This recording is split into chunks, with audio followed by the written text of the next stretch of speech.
sawa kwenye hilo changamoto unayopitia, na Mungu ataingilia kati. Anasema kwenye kitabu kile cha Luka,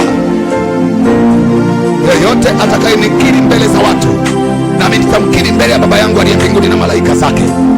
Unapokuwa wazi mbele ya macho ya watu, na Mungu atajifunua kwako wazi mbele ya watu, atakuthibitishia kupona kwako, atathibitisha kufunguliwa kwako, atathibitisha kutoka kwenye kifungo kwako, na kuna mambo atayainua yatakayoonyesha hatua yako.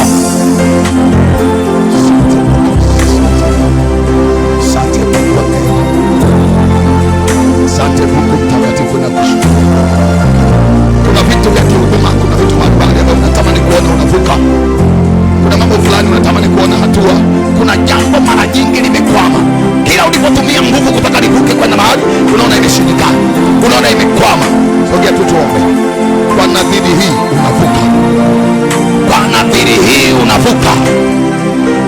Yes, inawezekana ni binti, ni kwa ahadi za watu kutoka maeneo tofauti wameahidi kukuchumbia, alafu ahadi zinapotea. Weka nadhiri kwa Bwana na Mungu ataingilia kati. Labda ni mama, tayari umeshakuwa na mtoto mmoja,